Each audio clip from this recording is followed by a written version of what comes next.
아버지, 그냥 사인만 하세요. 복잡한 일 아니에요. 김도윤은 냉정하게 말했다. 요양원 상담실 한켠, 휠체어에 앉은 김명수는 잠시 펜을 쥔 손을 떨었다. 그의 앞에는 상소포기 각서라는 제목이 찍힌 서류가 놓여 있었다. 방 안은 싸늘했다. 창밖엔 봄비가 내렸지만 두 사람 사이의 공기는 얼음장 같았다. 명수는 종이 위에 글자를 오래도록 바라보다 조용히 물었다. 도윤아, 이게 꼭 필요한 거냐? 도윤은 짧게 숨을 들이켰다. 요즘은 이런 거 미리 해두는 게 상식이에요. 혹시라도 채무 같은 거 남으면 저한테 피해가 오잖아요. 명수는 고개를 숙였다. 아들의 눈에는 오직 계산만이 있었다. 젊은 시절, 그에게 세상은 늘 복잡했고, 명수는 그 복잡함 속에서도 단 한 가지 원칙만 지켜왔다. 성실하면 언젠가는 이해받는다. 하지만 지금 아들의 얼굴엔 이해도 온기도 없었다. 비가 점점 굵어졌다. 요양원 복도 끝에서 청소부 정길수가 걸레를 짜며 그 모습을 바라보고 있었다. 그는 두 사람을 아는 듯 잠시 멈춰섰다가 다시 천천히 발을 옮겼다. 사인만 하시면 됩니다. 아버지. 도윤은 펜을 건넸다. 명수는 잠시 망설이다가 떨리는 손으로 종이에 이름을 썼다. 김명수. 그 글자는 너무 작고 희미했다. 펜을 놓자마자 도윤은 서류를 챙겼다. 이제 걱정 마세요. 요양원비는 제가 알아서 할게요. 그는 말끝을 흐리며 자리에서 일어났다. 명수는 아들의 뒷모습을 오래 바라봤다. 그 등에선 한 번도 느껴보지 못한 냉기가 흘렀다. 아버지로서 무언가를 붙잡고 싶었지만 손끝엔 이미 아무것도 남아있지 않았다. 그날 밤, 명수는 요양원 창가에 앉아 빗소리를 들었다. 젊은 날의 기억이 불현듯 밀려왔다. 도윤이 어릴 적 작은 손으로 자기 손을 꼭 잡고 아빠, 나 크면 아빠처럼 될래 라고 말하던 그때가 떠올랐다. 그때의 아들은 이렇게 낯설지 않았다. 요양원 불빛이 하나둘 꺼지자 명수는 천천히 탁자 서랍을 열었다. 낡은 가죽 지갑, 오래된 흑백 사진, 그리고 얇은 봉투 하나. 그 안에는 오래전 친구 정길수의 이름이 적힌 쪽지가 들어 있었다. 혹시라도 필요할 때 이걸 찾아가라. 내 이름으로 되어 있다. 그 문장을 읽는 순간 명수의 눈가가 젖었다. 그는 천천히 쪽지를 접어 다시 넣고 서랍을 닫았다. 그의 손끝이 미세하게 떨렸다. 아들은 자신을 버렸지만 세상은 아직 완전히 등을 돌리진 않은 듯했다.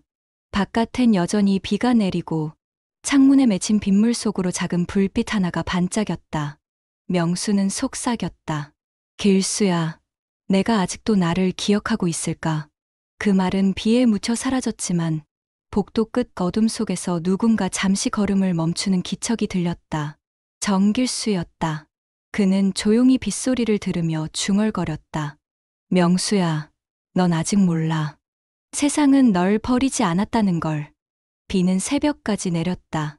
그리고 그날 한 장의 서류가 한 남자의 운명을 바꾸기 시작했다. 새벽 햇살이 커튼 사이로 스며들었다.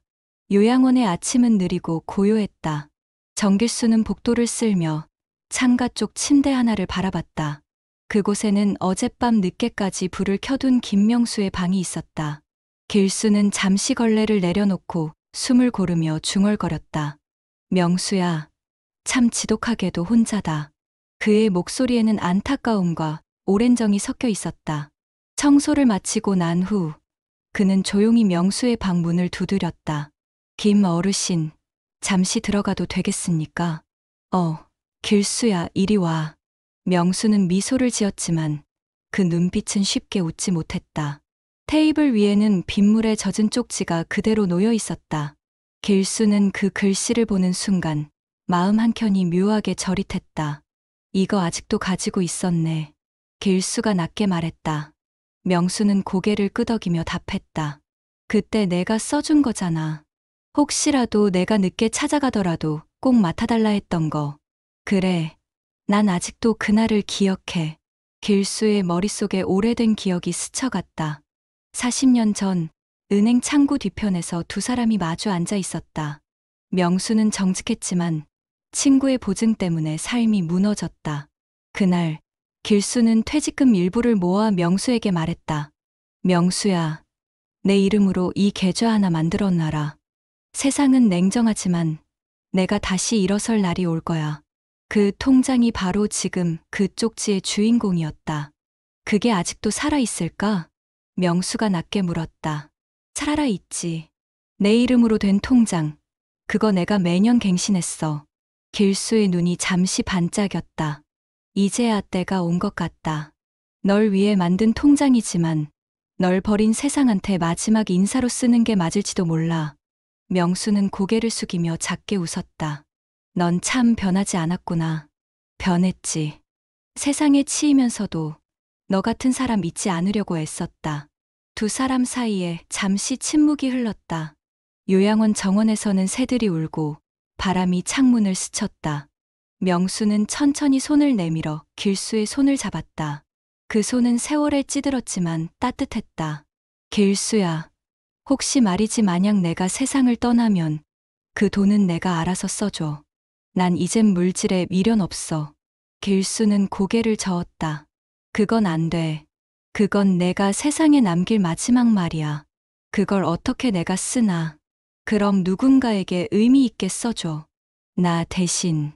명수의 목소리가 점점 낮아졌다. 길수는 그를 바라보다가 천천히 고개를 끄덕였다. 좋다. 하지만 약속 하나만 해라. 죽기 전에 한 번은 내 아들한테 직접 말해. 돈 때문이 아니라 마음 때문이라고. 명수의 눈가가 흔들렸다. 그는 잠시 말을 잃고 창밖을 바라봤다. 햇살이 그의 주름진 얼굴을 비췄다. 그 표정엔 후회와 그리움이 동시에 묻어 있었다. 도윤이는 이미 나를 버렸어. 하지만 언젠간 알겠지. 세상에서 제일 큰 빚이 마음의 빚이라는 걸. 길수는 그 말을 듣고 조용히 일어섰다.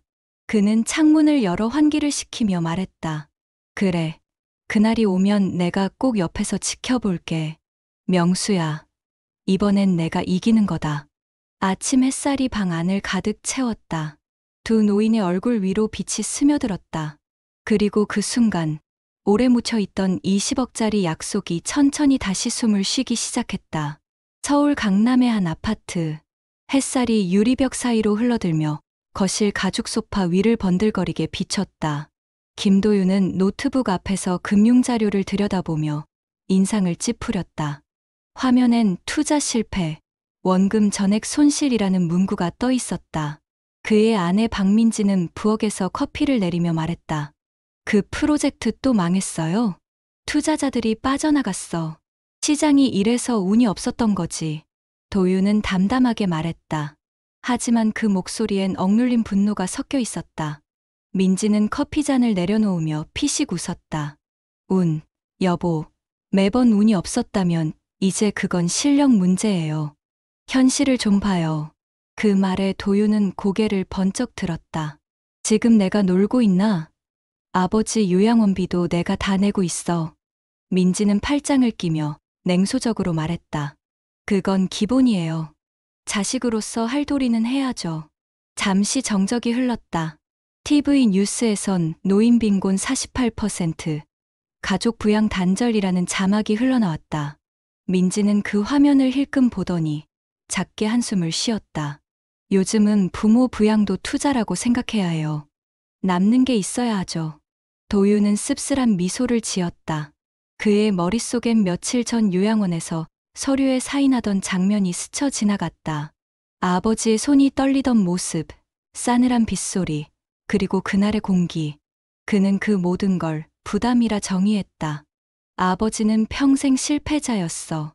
이제라도 정리하는 게 맞아. 그는 그렇게 자기 합리화를 반복했다. 여보, 그 각서 말이에요. 민지가 조심스레 말을 꺼냈다. 혹시 법적으로 문제되는 건 아니죠? 변호사 확인받았어. 아버지 명의의 재산이나 빚, 어떤 것도 우리한테 안 넘어와. 그럼 다행이네요. 민지는 미소를 지으며 커피를 한 모금 마셨다. 솔직히 말하면 난 그분이 가진 게 뭐 있다고 생각 안 해요. 평생 공무원으로 살았잖아요. 빚이나 없으면 다행이지. 도윤은 고개를 끄덕였다. 그 말이 이상하게도 위로처럼 들렸다. 그는 잠시 창밖을 바라봤다.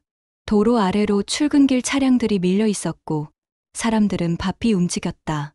그 속에서 자신만이 멈춰 있는 듯한 기분이 들었다. 민지는 핸드폰을 만지작거리며 말했다. 근데 만약 진짜로 빚이 아니라 돈이 있었다면? 그럴 리가 있나. 그 양반, 남한테 빚 보증 서다 집까지 날린 사람인데. 세상 일은 모르는 거잖아요. 민지야, 그만해. 난 그 사람 인생을 너무 잘 알아. 도윤의 목소리가 낮게 갈라졌다. 아버지는 나한테 늘 짐이었어. 남의 부탁 거절도 못하고 돈보다 사람 먼저 챙기는 그 성격 때문에 평생 가난했지. 민지는 눈썹을 치켜 올렸다. 그래도 피는 못 속인다더니 여보도 닮았어요. 그 말에 도윤은 차가운 눈빛으로 아내를 바라봤다. 난 달라. 난 세상을 알아. 돈이 있어야 사람도 지키는 거야. 그의 말끝엔 묘한 공허함이 섞여 있었다. 잠시 후 휴대폰 진동이 울렸다. 요양원 번호였다. 도윤은 화면을 바라보다가 통화 버튼을 누르지 않았다. 그는 전화기를 책상 위에 던지듯 내려놓으며 말했다. 또 돈 얘기겠지. 다음 달에 보내주면 되잖아. 민지는 말없이 커피를 마셨다. 거실에 묘한 정적이 내려앉았다. 두 사람은 서로를 보지 않았다. 그리고 그 순간 먼 곳 요양원 창가에서 김명수가 하늘을 바라보며 미소 짓고 있었다. 그의 손에는 오래된 쪽지 한 장이 들려 있었다. 그 속의 글씨가 햇빛에 반사되어 희미하게 반짝였다. 내 이름으로 된 통장, 잊지 마라. 도윤은 그 사실을 아직 몰랐다. 그의 계산된 삶이 무너지는 소리는 아직 멀리서 천천히 다가오고 있었다. 그날 밤, 김명수는 요양원 침대 머리맡에 작은 조명을 켜두고 있었다. 불빛 아래엔 오래된 사진 한 장이 놓여 있었다. 젊은 시절의 자신, 그리고 어린 도윤이 함께 웃고 있었다. 그 시절의 웃음은 지금과는 달랐다. 눈가에 주름이 잡히도록 웃던 그 표정이 명수의 마음을 찔렀다. 그는 사진을 손끝으로 쓸며 중얼거렸다. 그땐 다 가질 수 있을 줄 알았는데 시간은 거꾸로 흘러 20해 전으로 돌아갔다. 그때의 명수는 시청 건설과에서 일하던 평범한 공무원이었다. 부인은 병약했지만 늘 곁을 지켰고 어린 도윤은 활발하고 영리한 아이였다. 퇴근 후 좁은 식탁에서 세 식구가 마주 앉던 그 평범한 저녁이 지금 생각하면 기적 같았다. 하지만 한 통의 전화가 모든 걸 바꿨다. 명수의 친구가 사업을 시작한다며 보증만 좀 서달라 부탁했던 날이었다. 그는 오래 고민했다. 아무 일 없을 거야. 믿을 만한 친구야. 그 한마디로 서명한 도장이 결국 그의 인생을 바꿔놓았다. 사업은 곧 무너졌고 명수는 연대보증으로 순식간에 집을 잃었다. 그때의 기억은 여전히 그를 올가매고 있었다. 부인은 병원비를 감당하지 못해 세상을 떠났고 그날 장례식장에서 어린 도윤이 물었다. 아빠, 이제 우리 어디서 살아? 그 질문에 명수는 아무 말도 하지 못했다. 그저 아이를 안고 울었다. 그 후로 도윤은 달라졌다. 학교에서 장학금을 받으며 공부를 잘했지만 집안 형편이 알려질 때마다 얼굴을 붉혔다. 가난이 부끄러운 듯 친구들에게 아버지 이야기를 감췄다. 명수는 그런 아들을 이해했다. 하지만 시간이 갈수록 아들의 눈빛은 차가워졌다. 아버지, 왜 또 남의 일에 끼어들어요? 그렇게 순진하게 살면 결국 손해보는 건 우리잖아요. 도윤의 그 말은 10년이 지난 지금까지도 명수의 가슴에 남았다. 그는 작은 한숨을 내쉬며 사진을 접었다. 사진 속엔 웃는 부인의 얼굴도 있었다. 그녀는 언제나 말했다. 당신은 착해서 언젠간 보상받을 거예요. 하지만 도윤이만은 세상에 매몰되지 않게 해요. 그 약속을 지키지 못했다. 명수는 창문을 열었다. 바깥엔 초승달이 떠 있었고 멀리서 파도 같은 바람소리가 들렸다. 그는 하늘을 보며 조용히 속삭였다. 나 이제 조금은 알겠어. 인생의 빚은 돈으로만 갚는 게 아니더라. 그때 문이 살짝 열리며 정길수가 얼굴을 내밀었다. 명수야, 잠이 안 오지? 길수야, 사람 마음이란 게 참 간사하다. 그땐 돈보다 친구가 먼저였는데 지금은 사람보다 돈이 먼저야. 길수는 의자에 앉으며 고개를 끄덕였다. 그게 세상이야. 하지만 내가 그걸 버텨냈잖아. 그럼 된 거지. 도윤이도 언젠간 알게 될 거야. 명수는 웃음인지 한숨인지 모를 소리를 냈다. 글쎄, 내가 떠나야 알겠지. 그 말에 길수의 눈이 흔들렸다. 무슨 소리야? 아니야. 그냥 늙으니까 문득 그런 생각이 들어. 그날 밤, 명수는 깊은 잠에 들지 못했다. 창문 밖엔 달빛이 흘렀고 그 빛은 마치 옛날 부인의 손길처럼 그의 얼굴을 쓰다듬었다. 그는 눈을 감은 채 속으로 되뇌었다. 도윤아, 언젠가 내가 내 마음을 이해하길 바란다. 요양원 복도 끝에서 길수가 걸음을 멈췄다. 그의 손에는 낡은 서류 봉투 하나가 들려 있었다. 그 안에는 오래전 만들어둔 명수의 이름으로 된 통장의 사본이 들어 있었다. 길수는 그걸 조심스레 바라보다가 중얼거렸다. 명수야, 넌 참 바보 같았지만 세상은 그런 바보를 필요로 해. 그날 밤, 복도 불빛 아래에서 한 사람의 과거가 천천히 잠에서 깨어났다. 그리고 그 과거는 머지않아 또 다른 진실을 끌어올릴 준비를 하고 있었다. 아침 공기가 유난히 차가웠다. 요양원 복지사 이서연은 접수대 앞에서 서류 뭉치를 정리하며 작은 메모를 발견했다. 김명수 어르신, 개인 물품 이동 관련. 짧은 문장이었지만 어딘가 정리되지 않은 서류 더미 속에서 눈에 띄었다. 서연은 노트북을 열며 중얼거렸다. 이 어르신, 서류가 늘 깔끔하지가 않네. 그는 명수의 방 문을 살짝 열었다. 방 안엔 부드러운 햇살이 퍼져 있었고 명수는 창가에 앉아 낡은 노트를 펼쳐 들고 있었다. 김 어르신, 이른 아침부터 뭘 적고 계세요? 서연이 물었다. 명수는 고개를 들어 미소를 지었다. 그냥 내 마음을 좀 정리하려고. 잊힌 게 많아서 말이야. 그의 손끝엔 연필이 있었다. 흰 종이 위에 삐뚤빼뚤한 글씨들이 줄지어 있었다. 서연은 그 글씨를 힐끔 보고 잠시 말을 멈췄다. 편지 쓰시는 거예요? 명수는 고개를 끄덕였다.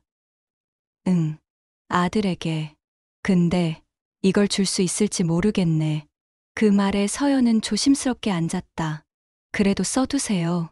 언젠가 꼭 전할 기회가 올 거예요. 그럴까? 명수의 목소리는 희미했지만 그 속엔 작고 단단한 희망이 있었다. 그날 오후, 명수는 복도 끝 벤치에 앉아 편지를 계속 썼다. 길수는 먼 발치에서 그 모습을 바라보다 조용히 고개를 숙였다. 바람이 불어와 편지 한 장이 휘날려 복도 아래로 떨어졌다. 그 종이는 나중에 서연이 죽게 될 한 조각의 운명이었다. 며칠 후, 서연은 물품 정리 중 책상 서랍에서 그 편지를 발견했다. 봉투에는 도윤에게라고 적혀 있었고 뒷면엔 작은 글씨로 붙이지 못한 마음이라 쓰여 있었다. 서연은 잠시 망설이다가 편지를 들고 창가로 갔다. 햇살에 비친 글씨는 조금 번져 있었지만 또렷했다. 도윤아, 내가 어릴 적 내 손을 잡고 아빠, 나도 아빠처럼 살래 했던 말이 아직도 귀에 남아 있다. 그땐 그 말이 자랑스러웠지. 하지만 이제는 그 말을 들을 수 없을 거란 걸 안다. 내가 나를 버린 게 미워서가 아니다. 세상이 널 그렇게 만든 걸 안다. 그래도 사람은 잊으면 안 되는 게 있단다. 받은 마음을 갚는 일, 그게 인생의 이자야. 나는 그 이자를 평생 갚으며 살았다. 서연은 편지를 덮고 한동안 말을 잃었다. 그의 가슴이 이상하게 먹먹했다. 요양원에서 수많은 노인을 봤지만 이렇게 진심이 묻은 글을 본 건 처음이었다. 그때 문이 열리며 한미정 원장이 들어왔다. 서연 씨, 무슨 일 있어요? 아니요, 그냥 김 어르신 편지를 발견했어요. 편지? 서연은 봉투를 들어 보였다. 아드님께 쓴 것 같아요. 아직 전달은 안 된 것 같고요.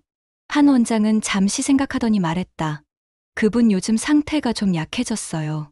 가능하면 가족분께 연락드리죠. 서연은 고개를 끄덕였지만 마음 한켠이 불안했다. 아들이 과연 이 편지를 받을까? 그날 저녁, 서연은 퇴근길 버스 안에서 그 편지를 떠올렸다. 창밖엔 석양이 붉게 물들고 있었다. 사람들은 이어폰을 끼고 각자의 세상에 잠겨 있었고 그녀는 혼잣말처럼 중얼거렸다. 이 세상에 아직 이런 편지를 쓰는 사람이 있다니. 그녀는 그 순간 어쩐지 마음속에서 작은 의무감이 피어올랐다. 이 편지는 언젠가 꼭 전달해야 한다. 그리고 며칠 후 운명처럼 김도윤에게 요양원 전화가 걸려왔다. 김도윤 씨, 김 어르신께서 상태가 안 좋아지셨어요. 가능한 한 빨리 오셔야 합니다. 도윤은 잠시 멈칫했다. 그 목소리를 들으며 그의 눈빛에 스친 건 죄책감이 아니라 계산이었다.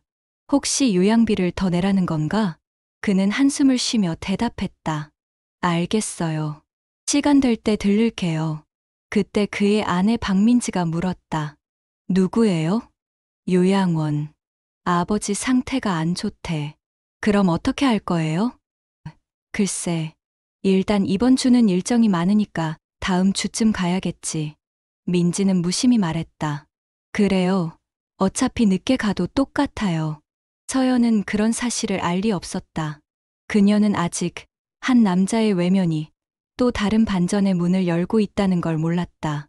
그리고 그 편지는 여전히 책상 위에 놓여 시간만큼이나 느리게 숨을 쉬고 있었다. 밤 공기는 한층 차가웠다. 요양원 복도에는 희미한 불빛만이 남아 있었고 창문 밖에선 바람이 유리창을 두드리고 있었다. 이서연은 기록지를 들고 병실을 돌던 중 이상한 소리를 들었다. 끙끙거리는 숨소리였다. 문을 열자 김명수가 침대 위에서 몸을 웅크린 채 괴로워하고 있었다. 김 어르신, 괜찮으세요? 서연이 다가가며 그의 손을 잡았다. 명수의 손은 식어 있었다. 그는 힘겹게 눈을 떴다. 괜찮아, 조금 어지러울 뿐이야. 안 괜찮으신 것 같아요. 잠시만요, 길수 어르신. 서연은 급히 복도로 나가 소리쳤다. 정길수가 청소도구를 내려놓고 뛰어왔다. 무슨 일이야? 김 어르신이 갑자기 숨이 가빠지셨어요. 길수는 재빨리 침대 곁으로 다가가 명수의 어깨를 받쳤다. 명수는 미약한 목소리로 말했다. 괜찮아, 내 나이쯤 되면 이런 날이 와야지. 길수는 그의 손을 꼭 잡으며 낮게 대꾸했다. 바보 같은 소리 하지 마. 아직 해야 할 말이 남았잖아. 의사가 호출되고 직원들이 분주하게 움직였다. 혈압계, 산소호흡기, 그리고 조용한 긴장감이 방 안을 감쌌다. 서연은 떨리는 손으로 수치를 기록하며 말했다. 원장님, 연락드려야겠어요. 가족분께도. 그래요, 빨리. 한미정 원장이 전화기를 들었다. 김도윤 씨, 아버님 상태가 위중합니다. 지금 바로 오실 수 있을까요? 수화기 너머의 도윤은 차분한 목소리로 답했다. 지금은 어렵습니다. 내일 오전에 가겠습니다. 지금 바로 오셔야 할 것 같습니다. 내일 봐요. 뚝 통화가 끊겼다. 원장은 잠시 멍하니 휴대폰을 바라보다 아무 말 없이 내려놓았다. 그 시각, 거실의 불빛 아래에서 길수는 명수의 손을 부여잡고 있었다. 명수야, 정신 차려. 아직 내 편지 도윤이한테 전달도 못했잖아. 명수는 희미하게 눈을 떴다. 그 아이는 오지 않아. 이젠 괜찮아. 길수야. 난 너한테 고맙다. 고맙긴 말도 마라. 난 아직 내한테 빚이 있어. 그 빚은 오래전에 갚았어. 그는 천천히 숨을 내쉬며 말을 이었다. 길수야, 서랍 안에 있는 봉투 그거 부탁한다. 편지 말이야? 아니, 그 아래쪽 서류. 내가 남긴 게 있어. 길수는 서랍을 열었다. 거기엔 오래된 봉투 하나가 더 있었다. 겉면엔 길수에게라는 글씨와 함께 은행 마크가 희미하게 보였다. 명수는 눈을 감으며 힘겹게 말했다. 그게 마지막이야. 세상은 나를 가난하게 만들었지만 마음까진 빼앗지 못했어. 그 돈 내가 평생 모은 거야. 길수는 눈을 크게 떴다. 설마, 그 통장. 명수는 미소를 지었다. 맞아. 내가 만들어준 그 계좌야. 이제 그걸 세상에 돌려줘. 그 말과 함께 그의 손끝이 서서히 힘을 잃어갔다. 의료진이 달려왔고 산소 마스크가 다시 씌워졌다. 모니터에 불빛이 깜박이며 숫자들이 흔들렸다. 서연은 조용히 눈가를 닦았다. 제발 버텨주세요, 김 어르신. 밤은 길었다. 모든 불빛이 꺼진 후에도 복도 끝에서는 길수가 서랍을 붙잡은 채 서 있었다. 그의 눈빛은 젖어 있었고 손에는 명수가 남긴 봉투 2개가 들려 있었다. 하나는 아들을 향한 편지, 다른 하나는 세상을 향한 유언이었다. 그 시각 서울의 도윤은 와인잔을 들고 있었다. 여보, 내일 아침에 요양원 다녀올게. 박민지가 물었다. 늦지 않을까요? 괜찮겠지. 설마 오늘 가시겠어. 그는 웃으며 잔을 비웠다. 요양원 창밖으로 빗방울이 떨어졌다. 길수는 창문을 닫으며 중얼거렸다. 명수야, 세상은 널 몰랐지만 이제 곧 알게 될 거야. 새벽 5시. 요양원 복도에 긴 종소리가 울렸다. 누군가의 생이 천천히 닫히는 소리였다. 정길수는 김명수의 침대 곁에서 손을 붙잡고 있었다. 명수의 얼굴은 고요했다. 잠든 듯 미소를 머금고 있었지만 그 숨결은 더 이상 이어지지 않았다. 길수는 손끝으로 그의 이마를 쓰다듬었다. 명수야, 이제 편히 쉬어라. 이젠 아무 걱정 말고. 아침 햇살이 창문으로 스며들 때 요양원 전체가 조용했다. 이서연은 눈가가 붉어진 채로 서류를 정리했다. 한미정 원장은 직원들에게 짧게 말했다. 김 어르신의 유품은 정 어르신께 맡겨두세요. 가까운 친구분이라고 하셨죠. 서연은 고개를 끄덕이며 조용히 봉투 2개를 건넸다. 이거 어젯밤 김 어르신께서 부탁하신 거예요. 편지와 서류예요. 길수는 그것을 2손으로 받았다. 그분이 나한테 마지막으로 맡기신 거요. 그는 천천히 방으로 돌아가 의자에 앉았다. 첫 번째 봉투를 열었다. 안에는 도윤에게 쓴 편지 한 통과 얇은 메모가 들어 있었다. 거기엔 명수의 글씨로 이렇게 적혀 있었다. 길수야, 도윤이에게 이 편지를 전해줘. 그리고 혹시라도 이 아이가 끝내 오지 않는다면 아래 서류에 적힌 대로 처리해줘. 내가 평생 모은 돈이야. 이 돈으로 나 같은 노인들이 따뜻하게 겨울을 날 수 있게 해줘. 길수의 눈이 커졌다. 그는 2번째 봉투를 열었다. 그 안에는 하나의 통장 사본과 은행 인감증명서, 그리고 요양원 이름이 적힌 문서 한 장이 들어 있었다. 기부 의향서 김명수. 길수는 손을 떨며 서류를 넘겼다. 통장에는 익숙한 계좌번호가 적혀 있었다. 그건 바로 자신이 40년 전 명수 이름으로 만들어준 그 계좌였다. 잔액란에는 선명하게 숫자들이 찍혀 있었다. 20억 4,687만. 길수는 숨을 삼켰다. 그 돈은 평생을 검소하게 살아온 명수가 세상 누구에게도 말하지 않았던 삶의 증거였다. 명수야, 넌 끝까지 바보였구나. 길수는 눈을 감고 중얼거렸다. 이 돈으로 아들에게 집 한 채라도 남길 수 있었을 텐데. 그러나 문서의 마지막 줄이 그의 눈을 멈추게 했다. 본 유산의 전액을 요양원 운영기금으로 기부함. 단, 가족은 본 기부에 대한 권리를 주장하지 않음. 길수는 한참 동안 그 문장을 바라보았다. 명수의 결심은 단호했다. 자식을 사랑했지만 용서하진 않았다. 그는 세상을 떠나며 마지막으로 자신의 삶의 정의를 선택한 것이었다. 며칠 뒤 도윤이 요양원에 도착했다. 그의 옷차림은 단정했지만 표정은 무심했다. 아버지는 언제 돌아가셨죠? 서연이 조심스럽게 답했다. 오늘 새벽입니다. 유품은 정 어르신께서 보관 중이에요. 정 어르신. 그때 복도 끝에서 길수가 다가왔다. 그의 눈엔 깊은 피로와 결의가 서려 있었다. 도윤 씨, 오셨습니까? 아, 그쪽이 아버지 친구분이시라고요? 그래요. 김 어르신께서 마지막으로 제게 부탁하신 게 있습니다. 길수는 편지 봉투를 내밀었다. 이건 아드님께 전해달라 하셨습니다. 도윤은 무심하게 봉투를 받아들었다. 감사합니다. 제가 읽고 가져가면 되죠? 그분의 뜻은 단순하지 않습니다. 뜻이라뇨? 직접 읽어보면 알 겁니다. 도윤은 별말 없이 봉투를 들고 복도를 걸어나갔다. 그의 손끝이 미세하게 떨렸다. 그가 읽게 될 문장은 그의 인생을 송두리째 바꿔놓을 단 한 줄이었다. 요양원 창밖으로 하얀 벚꽃이 흩날렸다. 그 꽃잎 사이로 아침 햇살이 쏟아졌고 길수는 하늘을 올려다보며 낮게 중얼거렸다. 명수야, 잘했다. 이번엔 내가 이겼다. 요양원을 나선 김도윤은 근처 카페에 들렀다. 검은 커피향이 퍼지는 그곳엔 잔잔한 재즈 음악이 흘렀지만 그의 머릿속은 묘하게 어지러웠다. 그는 봉투를 책상 위에 올려놓고 한참 동안 열지 않았다. 두꺼운 종이의 질감이 이상하게 무거웠다.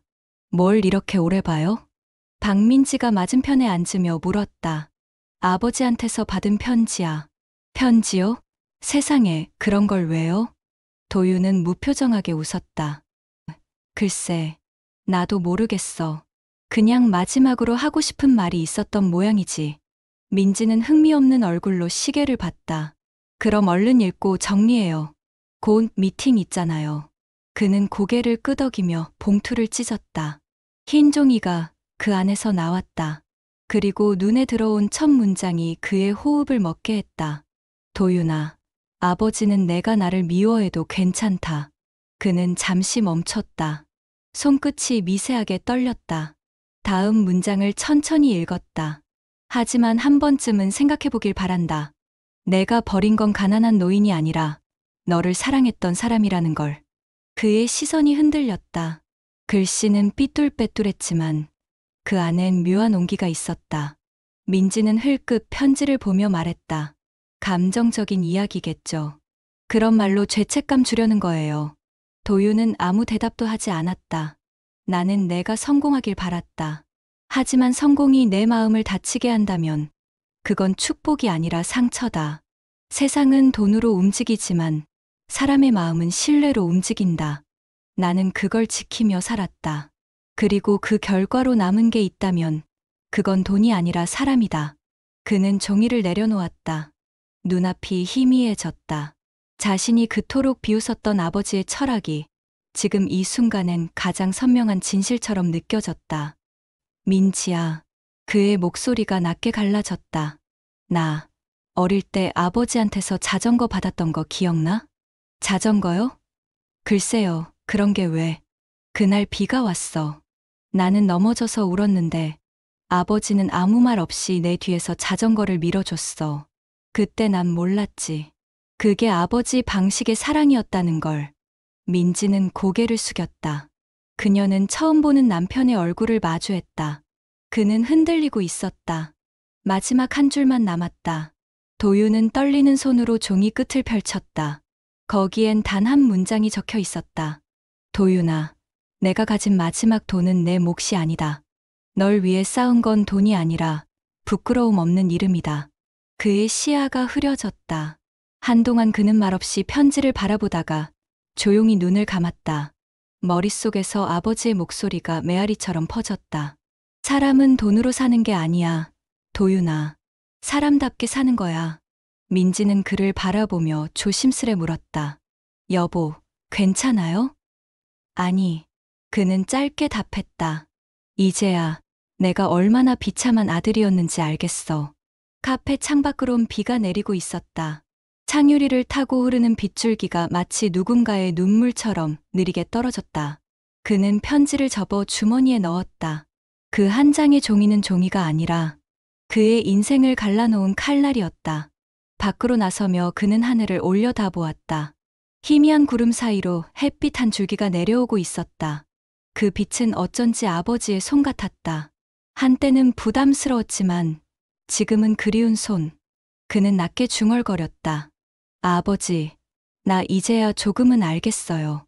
그리고 그의 주머니 속 편지와 함께 오래 묻혀있던 인간의 양심이 천천히 깨어나기 시작했다. 사흘 후 전국 뉴스 첫 화면에 한 장의 사진이 걸렸다.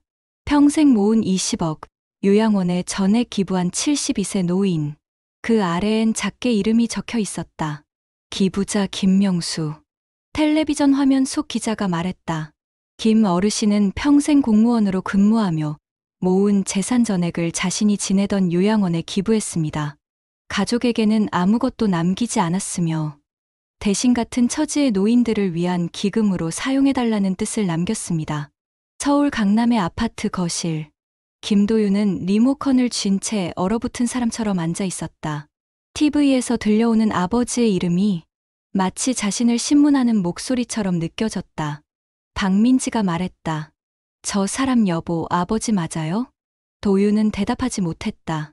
그는 화면에 뜬 요양원 건물을 멍하니 바라봤다.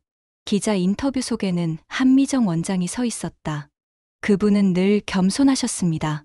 자신보다 다른 어르신들을 먼저 걱정하셨죠. 마지막까지 사람의 마음이 가장 큰 재산이라고 말씀하셨어요.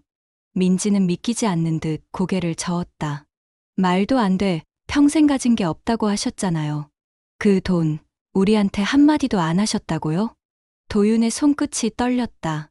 그는 TV를 껐다. 거실은 적막에 잠겼다. 도윤은 두 손으로 얼굴을 감싸 쥐었다. 머릿속에서 아버지의 편지 한 줄이 되살아났다. 널 위해 쌓은 건 돈이 아니라 부끄러움 없는 이름이다. 그 한 문장이 심장을 깊이 파고들었다. 그럼 나는 뭐였지? 그 이름을 더럽힌 아들이었잖아. 그는 속삭였다. 민지는 여전히 현실을 계산하듯 물었다. 그럼 우리한테는 아무것도 안 남은 거예요? 20억이 전부 요양원으로 간다고요? 그래. 아버지 뜻이 그랬대. 그걸 그냥 두게요? 변호사한테 가서. 그만해. 도윤은 차갑게 말을 끊었다. 그 돈은 이제 우리 게 아니야. 여보, 그건 아버지의 이름이야.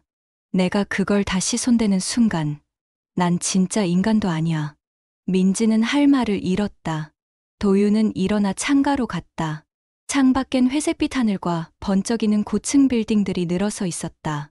그 안 어디에도 아버지의 소박한 삶은 없었다. 그는 손으로 이마를 짚으며 낮게 중얼거렸다. 아버지, 왜 나한테 한마디라도 안 하셨어요? 단 한 번만 그 마음을 보여주셨다면. 그의 목소리가 떨렸다. 그 눈가엔 눈물이 맺혔다. 한편 요양원 로비에는 기자들이 몰려 있었다. 정길수는 조용히 구석에 앉아 그 모습을 지켜보고 있었다.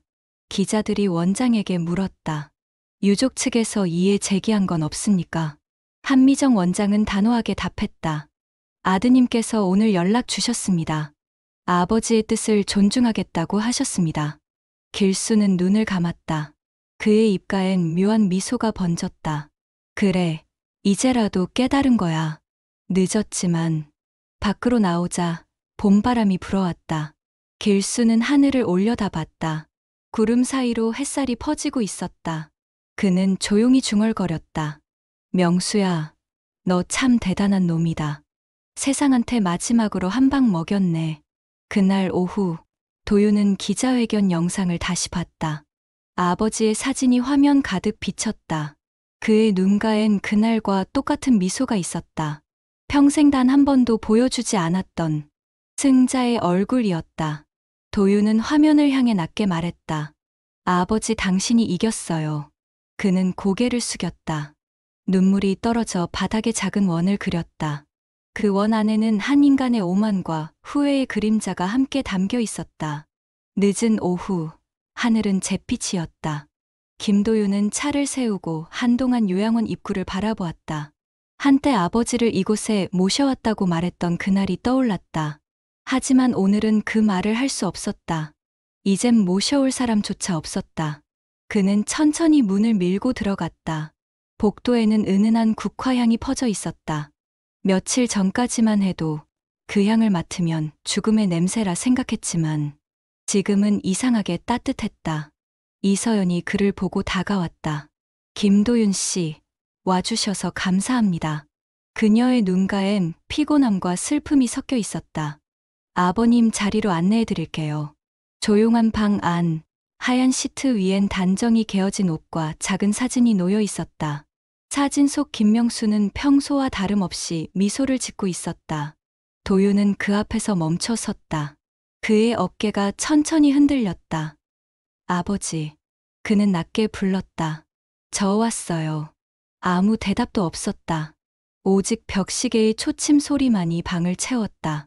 그는 의자에 앉아 사진을 바라보았다. 어릴 때요. 기억나요? 내가 시험 망쳤다고 울었을 때. 아버진 괜찮다. 잘했다 그러셨잖아요. 그 말이 왜 그땐 그렇게 얄밉게 들렸는지 모르겠어요. 그는 웃으며 눈물을 훔쳤다. 난 늘 아버지를 무능하다고 생각했어요. 세상에 휘둘리고 남일 도와주다 손해보고 그게 바보 같다고 여겼어요. 근데 지금 생각해보면 그게 사람이었네요. 나는 성공을 쫓았지만 사람은 놓쳤어요. 그는 고개를 숙였다. 아버지, 미안해요. 그때 그 서류에 서명할 때 당신 눈빛이 떨리던 거 기억나요? 그게 무슨 뜻인지 이제야 알아요. 내가 널 이해한다는 눈빛이었죠. 아버지는 이미 용서하고 있었는데 나는 그걸 몰랐어요. 그의 눈물이 사진 위로 떨어졌다. 물방울이 빛을 받아 반짝였다. 그때 문이 열리며 정길수가 들어왔다. 왔구나, 도윤 씨. 도윤은 자리에서 일어나 인사했다. 정 어르신 아버지 친구분이시죠?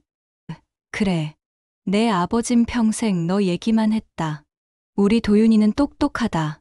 언젠간 내 마음을 알 거다. 그게 마지막 말이었어. 도윤은 손으로 입을 가렸다. 그런 말을 하셨어요? 그래. 사람은 돈보다 마음이 먼저라는 걸 끝까지 믿으신 분이었지. 그리고 그 믿음이 너한테 닿기를 바랐어. 길수는 품에서 작은 상자를 꺼내 도윤에게 건넸다. 이건 내 아버지가 남긴 마지막 물건이야. 그 안에는 낡은 자전거 종 하나가 있었다. 그때 내가 처음 배웠던 자전거에 달려 있던 거야. 도윤은 그것을 손에 쥐었다. 작은 금속의 울림이 손끝을 타고 전해졌다. 그는 눈을 감고 깊게 숨을 들이켰다. 아버지, 나 이제야 조금은 당신을 닮고 싶어요. 바깥 창문 너머로 빗방울이 내리고 있었다. 요양원 정원 한가운데에 새로 세워진 작은 비석 하나. 그 위엔 이렇게 새겨져 있었다. 김명수 마음을 남긴 사람. 도윤은 그 비석 앞에서 한참 동안 서 있었다. 비가 그쳤을 때 그의 얼굴엔 처음으로 미소가 번졌다. 그 미소는 아버지의 것과 닮아 있었다. 시간이 흘러 어느 봄날, 요양원 정원에는 하얀 라일락이 피어 있었다. 그 나무 아래 김도윤은 봉사 조끼를 입고 휠체어를 밀고 있었다. 한 노인이 미소 지으며 말했다. 젊은 사람이 이런데 오기 쉽지 않은데 참 보기 좋네. 도윤은 조용히 웃었다. 예전엔 돈 버느라 바빠서 이런데 한 번도 안 와봤어요. 이제야 좀 알겠어요. 사람한테 필요한 게 뭔지. 그는 요양원 벽면에 걸린 동판을 바라봤다. 꾸 김명수 어르신 기부 기념관. 그 아래엔 작게 이렇게 새겨져 있었다. 마음을 남긴 자, 진짜 부자. 한미정 원장은 멀리서 그를 바라보다 다가왔다. 요즘 자주 오시네요. 도윤 씨. 여기 오면 마음이 좀 편해져요. 아버님이 그걸 바라셨을 거예요. 그는 고개를 숙였다. 이제야 조금은 이해하게 됐어요. 돈이 아니라 이름을 남긴다는 게 뭔지. 그날 오후, 도윤은 정원 벤치에 앉아 오래된 편지 한 장을 꺼냈다. 아버지의 글씨는 여전히 선명했다. 그는 그 글을 천천히 따라 읽었다. 세상은 돈으로 움직이지만 사람의 마음은 신뢰로 움직인다. 그는 눈을 감았다. 햇살이 따뜻하게 내려앉았다. 바람이 불자 벚꽃잎이 흩날렸다. 그 속에서 아버지의 목소리가 들리는 듯했다. 도윤아, 사람답게 살아라. 그는 천천히 일어나 미소 지었다. 네, 아버지. 이제야 그렇게 살게요. 멀리서 길수가 걸어왔다. 도윤 씨, 오늘도 수고했네. 길수 어르신, 이제 봉사자보단 직원처럼 다니죠? 그럼. 내 아버지 덕분에 요양원이 커졌잖아. 이제 여기서 일하는 게 내 마지막 꿈이지. 두 사람은 함께 정원을 걸었다. 바람은 잔잔했고 꽃잎은 흩날리며 그들의 어깨 위로 떨어졌다. 세상은 여전히 차갑고 바쁘지만 그 요양원의 오후만큼은 따뜻했다. 한 남자가 남긴 마음이 세월을 넘어 누군가의 하루를 바꾸고 있었다. 사람은 결국 얼마를 벌었느냐가 아니라 어떤 마음을 남겼느냐로 기억됩니다. 김명수 어르신의 이야기는 돈보다 진심이 더 큰 유산이 될 수 있다는 걸 보여줍니다. 혹시 우리도 누군가의 삶 속에 따뜻한 흔적을 남기고 있나요? 돈과 명예가 사라진 자리에서도 마음 한 조각이 누군가의 하루를 바꿀 수 있다는 걸 잊지 마세요. 누구보다 성실히 살아온 당신의 오늘이 이미 누군가에겐 위로가 되고 있습니다. 그 마음을 기억하며 당신의 하루에도 따뜻한 이야기가 이어지길 바랍니다. 이런 인생 이야기와 감동 드라마를 더 만나고 싶다면 좋아요와 구독으로 함께 걸어가 주세요. 다음 이야기에서 또 만나요.